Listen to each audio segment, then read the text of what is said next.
Okey, Assalamualaikum warahmatullahi wabarakatuh kepada 5C dan 5D. Betul? Betul 5C dan 5D? Betul, madam. Okay, so rasanya baru hari tu kita jumpa dan bertungkus lumus menghabiskan PAD 381. Betul tak? So hari ini, SEM ini kita jumpa pula untuk Introduction to Sustainable Development. Okay, so okay, tak apalah. Okay, kita akan pergi kepada chapter 1. Okay. Sorry, tapi sebab minggu lepas memang cuti kan, nak buat macam mana. So in this topic, we are going to learn about the definition of sustainable development and then objectives of sustainable development.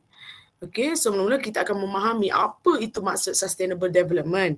Yang kedua, kita akan memahami apa matlamat, kenapa sustainable development ini diperkenalkan dan orang kata apa matlamat ini nak capai dengan mengamalkan sustainable development.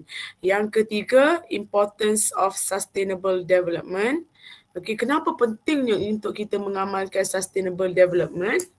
Dan yang seterusnya adalah sustainable development from Western and Islamic perspectives. Okay. Alright. Kita akan tengok apakah perspektif daripada Western, dari segi Western dan Islamic. Okay, kita akan tengok bagaimana Okay. At the end of this topic, students should be able to, okay, bila dah habis je topik ni, kamu semua mestilah boleh, okay, define or explain sustainable development.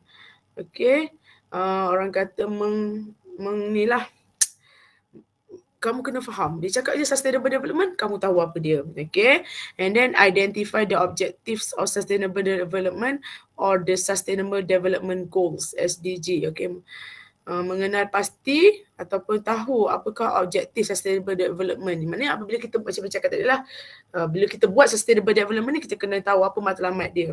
Yang seterusnya, okay, describe the importance of sustainable development. Kenapa sustainable development ni penting untuk kita amalkan? Dan yang seterusnya adalah kamu mesti boleh membezakan, okay, perspektif ataupun orang kata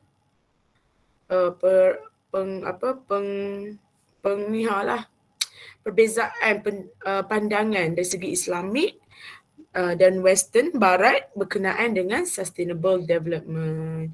Okey, apa itu sustainable development? Okey. Perkataan sustainable development ni mula-mula sekali diperkenalkan dalam satu persidangan by PBB lah. Okay, Brundtland, okay, Harlem Brundtland, dia macam chairman untuk persidangan tu, dia telah pun mengeluarkan satu definisi sustainable development. Okay, ini adalah development that meets the needs of the present without compromising the needs of future generation to meet their own needs. Okay, development yang yang memenuhi, okay, kehendak sekarang. Macam bila kita nak buat development tu, sebab apa? Sebab kita nak memenuhi kehendak sekarang tanpa compromising the needs of future generation to meet their own needs. Okay, tanpa orang kata keperluan, tanpa macam kita, walaupun kita penuhi hak kita, jangan kita lupakan hak generasi akan datang. It means that bila kita nak buat pembangunan, tinggal sikit untuk generasi akan datang. Kalau kita ambil makanan, kan ada satu bowl makanan, kita jangan ambil kita terlupa orang belakang. Jangan, sebab orang belakang pun ada dia punya portion ataupun ada dia punya peruntukan untuk dia. Okay, jangan kita lupakan. Nah, itu maksudnya lah. Okay. Yang kedua, pada 1989 keluar satu lagi maksud sustainable development by Pierce, Makandia dan Barbier. Okay. Jelas ke nampak slide, madam? Jelas, madam. Jelas, madam. Okay. Sustainable development involves devising a social and economic system which ensures that these goals are sustained. Okay, sustainable development melibatkan orang kata satu sistem sosial dan ekonomi. Maksudnya bila kita cakap pasal development, kita hanya fikir macam duit, kekayaan, keuangan, tetapi sebenarnya ianya lebih daripada itu. Kita melihat aspek lain juga, iaitu kesejahteraan manusia. Itu sustainable development, okay, yang memastikan goals ini adalah disustain, real income rise, okay, maknanya pendapatan penduduk meningkat, standard pendidikan pun meningkat dan the health of the nation improve, okay. Ini kesihatan satu negara tu elok. Maknanya orang kata itu yang kita nak tengok, kesihatan, kegembiraan, pendidikan, bukan semata-mata duit ya. Dan secara generalnya biar quality of life tu meningkat. Okay. Sustainable development is concerned with the development of a society where the cost of development are not transferred to future generation. Okay. Okay, sustainable development ni adalah berkait rapat dengan pembangunan society di mana cost development ni ditransfer. Okay, jangan macam memanglah sometimes kita kena tebang pokok sebab nak bina rumah, nak bina pertanian, dan sometimes okay, apa terjadi kalau pokok kurang? Panas, betul tak? Okay, dan dia tak berlaku macam kita tebang pokok hari ni, esok panas, tak. It takes time. Itu yang dimasukkan kat sini, itu yang dimaksudkan sebagai cost. Cost maknanya benda yang cost lah. So maksudnya kalau kita terpaksa tebang hutan, terpaksa orang kata membuat kilang dan kilang tu berlaku pencemaran, kan biasalah serobong-serobong asap keluar asap tu, at least kita kena buat sesuatu untuk membayar balik. Membayar dari segi apa? Contohnya tanam pokok, jaga kebersihan, buat undang-undang yang bukan saja untuk kita tapi sebab bila kita mikir orang akan datang. Alright. So objectives of sustainable development. Okay, apakah objectives sustainable development ni? Okay. To balance the economy, social and environmental needs for now and future generation. So kenapa kita nak buat sustainable development ni? Supaya kita nak menyeimbangkan tiga aspek ni. Kamu dalam PAD 350 kamu akan dengar tiga perkara ni. Itu dari segi ekonomi, sosial dan juga alam sekitar. Keperluan ketiga-tiga ni, okay, bukan saja untuk sekarang tapi juga untuk generasi akan datang. Okay, objektif yang kedua, kenapa kita nak amalkan sustainable development ni adalah untuk menggalakkan negara-negara untuk memulihara, to conserve, memulihara, bukan memelihara, memulihara, kita memulihkan, menjaga, okay, alam semula jadi, sumber alam semula jadi yang semakin lama memang dia dah berkurang dan bila kita guna memanglah dah jadi semakin kurang dan ianya bukannya boleh di replace ataupun diganti dalam masa yang sekejap. It takes time, okay. Yang ketiga, to reduce the poverty, poor housing, pollution and unemployment. Kalau kamu tengok kat sini, ini semua masalah yang disebabkan oleh manusia dan impaknya kepada manusia. Contohnya kemiskinan, okay, poor housing, pollution dan unemployment. Okay, so untuk mengurangkan kemiskinan, rumah, okay, rumah yang teruk, kan kamu tahu bila rumah kita ni macam dulu pernah mendengar, so sometimes kan tak semua orang bernasib baik untuk ada rumah yang cantik kan, tapi dulu pernah dengar lah kerajaan ni cakap at least satu rumah tu kena ada 3 bilik untuk mak ayah, untuk anak lelaki dan anak perempuan. Sebab kalau kamu tengok, kamu baca sendiri berlakunya sumbang mahram, benda-benda yang macam tu lah, aurat antara adik-beradik lelaki tu pun ada sebenarnya. Kita tak nak, okay. Sebenarnya akan menyebabkan masalah sosial, okay. Pollution, of course dari segi kesihatan dan juga unemployment, pengangguran, okay. Dia berkait macam ni, negara tercemar. Bila tercemar, kita akan jadi sakit. Bila sakit, kita boleh kerja tak? Tak boleh kerja. Bila kita tak boleh kerja, akan membawa kepada pengangguran. Bila tak pengangguran, duit tak ada, kita stres. Dan bila kita stres, duit tak ada, mulalah berlakunya jenayah, tak boleh nak kerja. Ianya berkait. Okay, faham tak? Sebab itulah kita kena susun hidup kita elok-elok. Sebab setiap satu masalah tu dia akan berkait. Tu. Okay, yang keempat, apakah objektif kita buat sustainable development ni adalah to serve the people right to live happily in a healthy, clean and safe environment. Okay. To serve, orang kata, maknanya kita nak kehidupan manusia ni, okay, happy. We have to be happy. Kita ni kalau apa-apa pun, kalau kita gembira, InsyaAllah semua benda akan jadi okey. Walau apa pun yang terjadi. But Madam pernah tak gembira lah. Maknanya, ya, memang sekarang tadi Madam sedih kan. Tapi maknanya bagi Madam sedih yang sekejap je lah. Lepas tu Madam boleh happy. Tapi Madam pernah sedih yang berpanjangan kerana benda-benda yang impact yang berlaku. So it's not happy. Bila kita tak happy ni, semua benda pun rasa macam tak menyeronokkan. Dan satu lagi, healthy. Satu lagi, kalau tak sihat pun susah nak happy. Tak payahlah pergi sakit-sakit kronik. Sakit gigi pun tak gembira dah. Betul tak? Siapa pernah sakit gigi kat sini? Sakit gigi yang sampai menderita. Siapa pernah sakit gigi? Pernah tak? Pernah, Madam. Lepas tu sakit ke, sakit sikit ke, sakit banyak ke, menangis ke, macam mana? Pernah sampai menangis sebab wisdom teeth. Lepas tu kadang betul kita pergi klinik kata tak boleh cabut lagi ni. Sebab nanah banyak. Betul tak? Jadi macam ya Allah sangat sakit gigi Madam. Ketar sampai sakit gigi. Tak tahu nak buat apa. Lepas tu bila dah cabut tu ya Allah lega. Lepas tu dah cabut.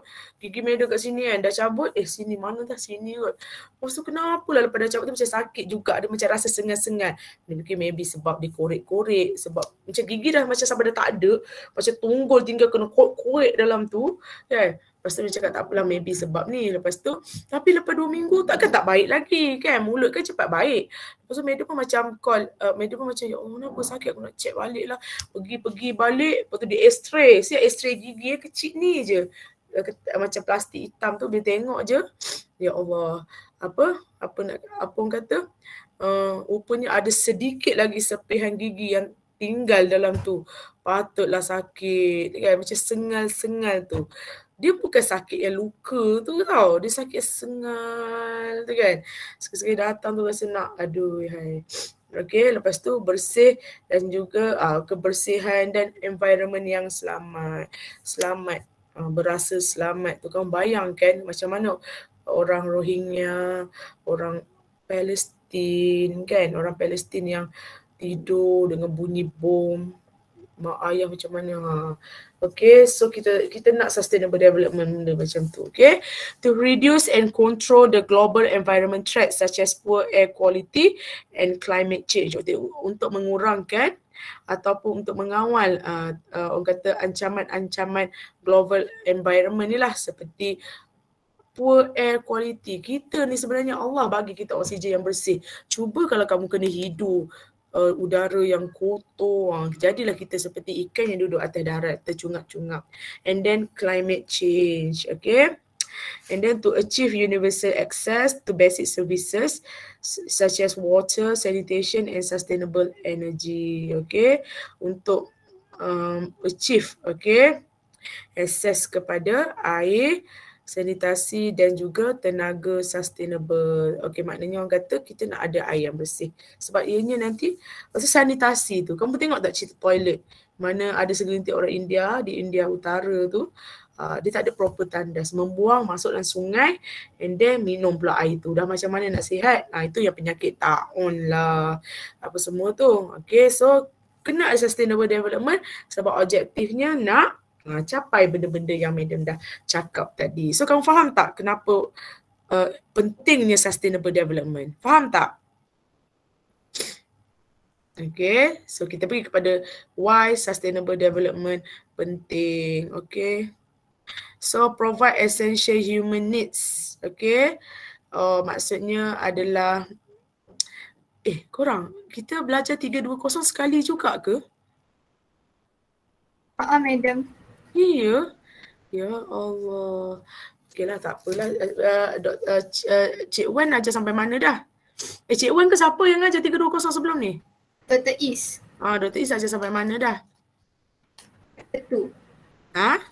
Chapter 2. Chapter 2. Okey. Alright. Chapter 2 dah habis? Dah. Okay, tak apa. So kita akan provide kenapa pentingnya sustainable development ni, okay? So sebab ianya nak memberi keperluan asas manusia seperti makanan, tempat tinggal dan air, okay? So perlu benda ni cukup. Kamu berapa orang rakyat negara, populasi bukan negara, dunia berapa? 7 apa? Berapa ramaikah penduduk dunia? Kalau boleh tanya soalan pada kamu. Dulu boleh tanya berapa ramai penduduk Malaysia kan? Ni nak tanya berapa ramaikah penduduk dunia?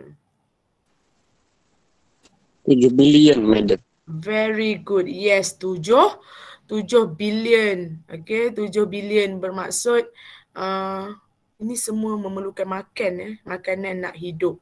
So kita kena jaga betul-betul. Kalau once kita hilang basic needs kita, okay, tak boleh hidup kita. Okay, dan kita memang sangat-sangat bergantung. So kalau kita tak mengamalkan sustainable development, duk membazir, duk apa, takut satu hari nanti dah tak ada tanah nak tanam padi, dah ada tempat nak ni. Ya Allah. Yang kedua, agricultural requirement. Waalaikumsalam. Mama tengah kelas. Nantilah, main dengan ayah dulu. Agricultural requirement adalah, pentingnya nak ada sustainable development sebab nak catch up dengan growing population. Growing population bermaksud, maknanya, yelah orang sekarang sihat kan, banyak. So maknanya makin ramai dan memerlukan makanan. Dan makanan dia datang daripada pertanian. Kita boleh download ke makanan? Dia nak tanya. Download makanan. Boleh ke? Kita download keluar tak? Ataupun ada pil, tekan, jadi besar. Tak boleh. Mesti kena melalui pertanian. Betul tak? Peladangan, pertanian, semua tu makanan kita datang daripada tanah lah. Tanah, laut, daripada alam semula jadi. Betul tak? Kita tak boleh nak makan apa plastik-plastik, tak boleh So kalau kita tak betul-betul amalkan sustainable development, macam mana nak membantu pertanian? Bila pertanian tak okey, sumber makanan tak okey, macam mana nak sustain populasi yang semakin bertambah? Kepentingan yang ketiga adalah untuk menguruskan perubahan iklim, manage climate change. Climate change can be mitigated by sustainable development practices. Climate change boleh dikurangkan, maknanya kamu tahu tak pasal perubahan iklim ni? Perubahan iklim ni bermaksud orang kata perubahan iklim ni bermaksud inilah orang kata cuaca dah jadi semakin panas. Bila jadi panas, ini yang tak bagus. Bila semakin panas, ais di kutub Arktik dan Antartika akan mencair. Bila cair, dia akan meningkatkan apa orang kata sea level. Bila it's not good bila paras air laut meningkat sebab untuk daratan yang rendah di mana orang duduk, flora fauna semua ada, tak boleh.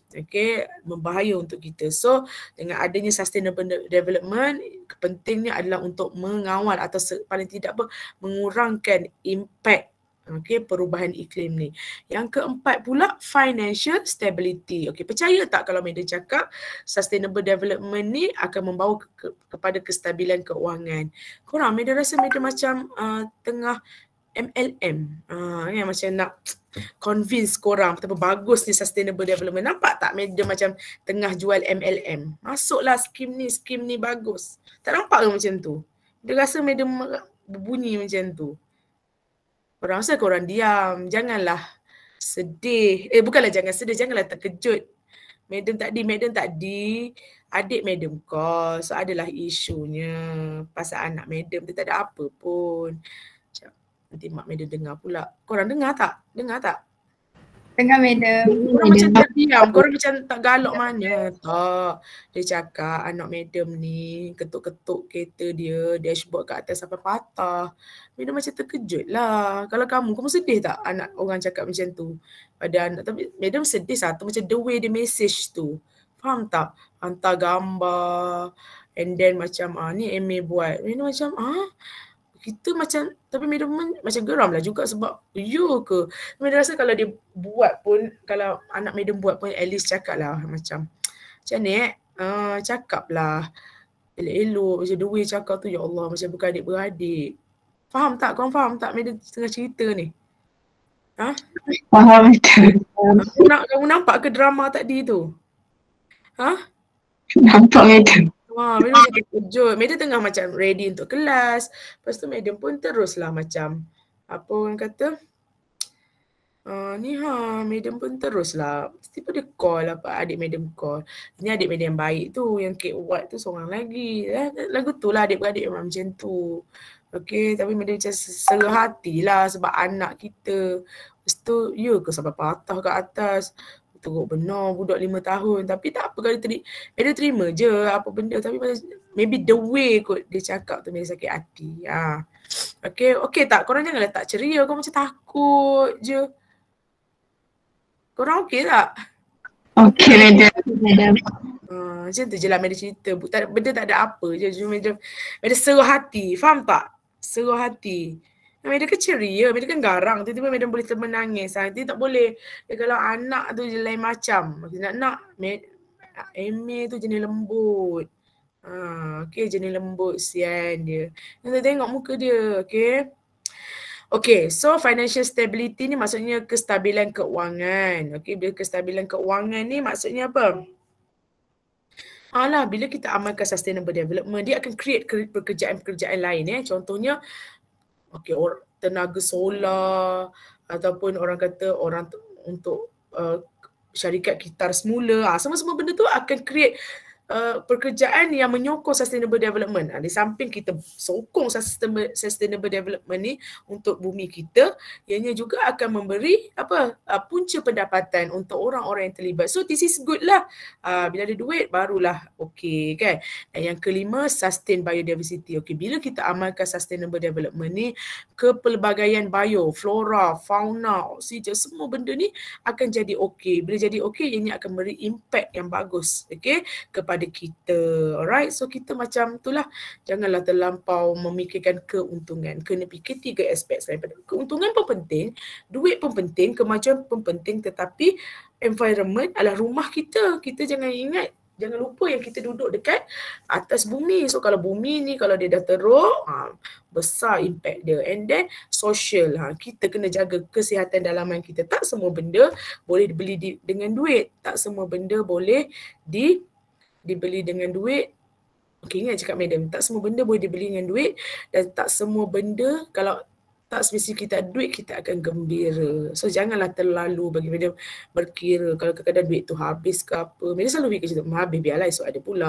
Madam selalu fikir macam tu sebab madam percaya kalau kita sedekah atau kalau jangan terlampau berkira sangat kan. InsyaAllah lah kita jagalah kata the well-being kita. Macam tu.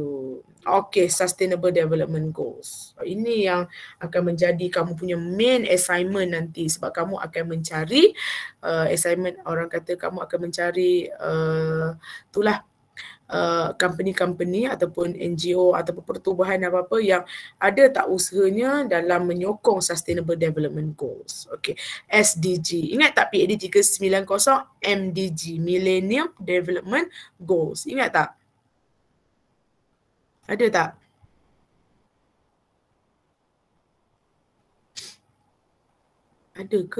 Ada ke ni student madam ni? Ada madam. Okay. Sustainable Development Summit ni dibuat pada 25 September 2015. World leaders adopted the 2030 Agenda for Sustainable Development, which includes a set of 70 sustainable development goals to end poverty, fight inequality and injustice and tackle climate change by 2030. So semasa MDG tu dia dah tamat, so diorang macam orang kata sambung pula dengan Sustainable Development Goal yang ada 17 goal untuk end the poverty, kemiskinan, ketidaksamarataan dan ketidakadilan, dan juga dia nak tackle perubahan iklim by 2030. 2030 ni orang kata inilah dia punya deadline dia nak capai ke 17 goals ni. Okay, so SDG ni bolehlah madam katakan sebagai satu blueprint. Okay, satu rancangan ataupun orang kata planning secara tersusun untuk mencapai satu suasana yang lebih lestari di masa hadapan, bukan untuk kita tapi untuk semua. Tak kisah negara mana, tak kisah siapa, asalkan penduduk dunia, semualah macam tu. Okay. they address the global challenge we face. Okay, SDG ni akan cuba untuk menyelesaikan cabaran-cabaran yang kita hadapi, termasuklah yang berkait rapat dengan kemiskinan, ketidaksamarataan, perubahan iklim, environment yang semakin degrade memang makin teruk lah ya. Peace and justice. Okay, dan ke-17 SDG ni adalah sangat berkait rapat dan untuk tidak meninggalkan seorang pun, ini sangat penting that we achieve them all by 2030. Okay, so ini sangat penting untuk kita untuk kita mencapainya sebelum 2030. Bumi kita dah tenat. Okey, maknanya tenat apa? Tenat dengan segala macam aktiviti manusia. Nanti kita akan baca chapter berapa, nanti kamu tengok footprint. Footprint yang kadang-kadang kita ni tinggalkan tapak. Macam kita tak faham sebenarnya bumi ni tengah terluka, maknanya tengah sakit, okey, kerana pencemaran. Sebenarnya kita juga yang akan mendapat impact sebab sebenarnya dunia adalah rumah kita. Tapi kalau kita tak jaga, macam mana? Okay, itulah sebabnya ada SDG ni. Okey, ini adalah 17 SDG tu. Kamu tengok start pada nombor 1 pasal kemiskinan. Yang kedua pasal tidak mahu ada kelaparan ataupun kebuluran. Yang ketiga kita kena ada kesihatan yang bagus. Dan juga bermaksud apa? Sihat yang bagus, hospital yang bagus juga. Janganlah hospital yang tidak ada peralatan lengkap. Yang keempat, quality education, pendidikan yang berkualiti. Yang kelima, gender equality. Okay, gender equality. Yang keenam, clean water and sanitation. Okay, air yang bersih dan sanitasi. Yang ketujuh, affordable and clean energy. Energy yang affordable dan bersih. Yang ke-8, decent work and economic growth. Yang ke-9, industry innovation and infrastructure. Okay, yang ke-10, reduce inequalities. Yang ke-11, sustainable cities and communities.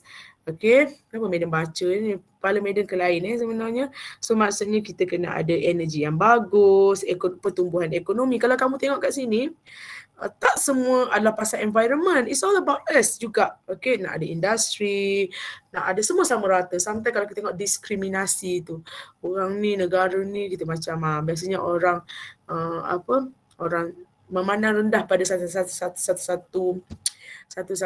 kaum, satu bangsa. That's not good ya. Ataupun gender kadang-kadang. Yang gender nombor 5 ni. Orang perempuan biasanya orang anggap macam tu, orang lelaki orang anggap macam tu. Tak bagus benda-benda macam tu ya. Sustainable cities and communities. Kita nak bandar yang sustainable, community yang sustainable, responsible consumption and production. Yang ni Medan nak cakap pasal pembaziran. Kita beli KFC, betul tak? KFC tu kita rasa macam makan seketul, buang seketul. Katakan macam tu kan. That is not responsible. Biarlah Medan, kita orang yang beli duit. Yes, duit tu duit kita, tetapi ayam tu, faham tak? Itu semua kos yang dihadapi oleh bumi. Ayam tu dia duduk atas bumi. Okay, dia of course dia ada kotoran, and then bila dia membuang dia akan melepaskan haba. Betul tak? Betul lah, haba. And then ialah kehidupan dia sendiri tu mengeluarkan haba. Jadi kehidupan dia tu jadi macam sia-sia. Bukanlah sia-sia, maknanya kamu buat pembaziran. Okay, padahal walaupun duit tu kamu bayar untuk beli ayam KFC, but the resources itu adalah kepunyaan bumi kita. So janganlah buka air, biar je air ngalir kan. Biarlah, biar air murah je, tak kisahlah. Pembaziran itu sebenarnya kos kepada dunia. Kos yang kita tak mampu nak bayar sebenarnya. Sebab air tu dibersihkan, dia apa semuanya memerlukan ada empangan pun tebang pokok nak buat empangan supaya kita semua ada air. Kita ada air, kadang-kadang kita boleh bayar bil, kita pecah, kita tak cara sangat, tak hargai. Mandi apa lagi? Kan dah petang. Awak makan sikit comot sangat. Makan sikit habis dulu. Kan baru mandi. Itulah cuk. Okay, climate action. Okay, maknanya bumi ni dah berubah iklimnya. So kita tak nak, kita nak ambil tindakan. Lepas tu yang ke-14, life below water. Dalam laut. 70% daripada isi dunia adalah laut. So laut ni banyak isi, dan dia juga merupakan kehidupan kita. So ikan kita semua datang daripada situ kan, sumber protein kita. So kena cakna juga. Dan jangan lupa juga live on land. Kadang-kadang kita biarkan tanah menjadi gersang, kering, kontang sampai tak subur. Okey, kita buat letak kimia itu, kimia ini. So that's not good. Yang ke-16, peace, justice and strong institution. Maknanya dia ada institusi atau pertubuhan yang membela manusia-manusia atau golongan-golongan yang kurang bernasib baik. Dan yang ke-17 untuk kita realisasikan ke-16 yang Madam dah sebut tadi, dia perlukan partnership. Okey, perlukan usaha sama. Tengok gambar tu pun macam menggembeling tenaga. Alright. Okey. So kita pergi kepada yang last sekali. Nak habis dah. So bolehlah Madam sambung beremosi sikit hati Madam. Okey. Okey. Dua-dua pemikiran Barat dan juga Islam ianya adalah sama-sama mementingkan sustainable development. Barat punya, Islam punya. Tapi kita nak tengok dari segi apa, macam mana.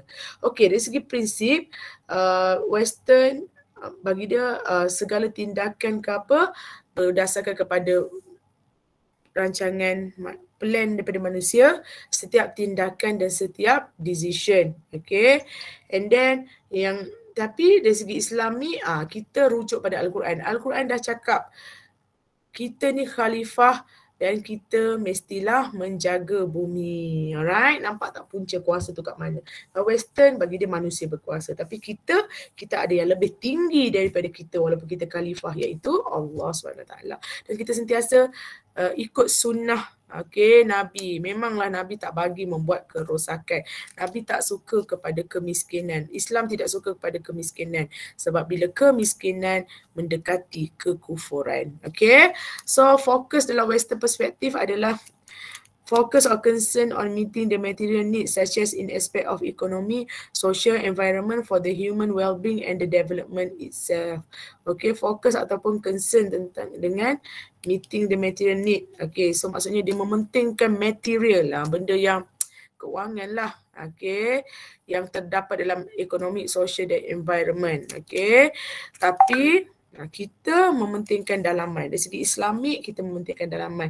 Memanglah bagi kita penting material, tetapi non-material juga macam pahala kita ingat. Lepas tu kita akan dapat dosa kalau kita buat yang tak tentu hara.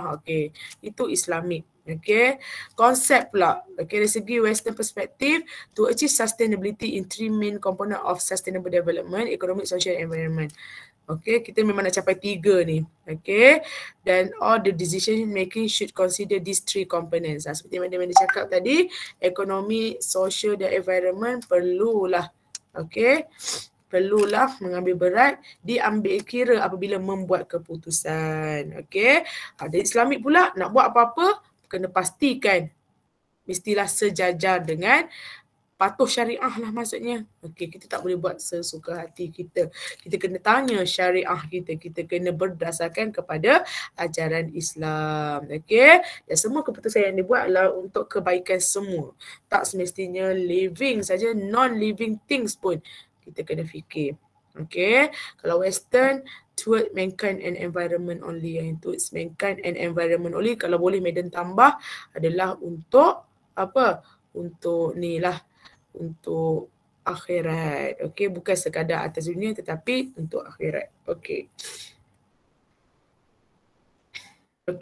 Jom kita comparekan present concept of sustainability with the Islamic worldview. Muslim adalah religiously bound to manage and prosper the earth under the contract of vicegerency.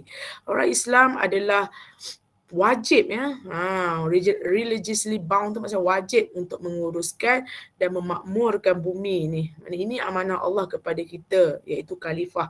Kita dilantik sebagai khalifah. Bukan dunia ni, bumi ni bukan kita punya, kita pengurusnya saja. Sebab sampai masa kita akan pulang ke sana, Allah akan tanya.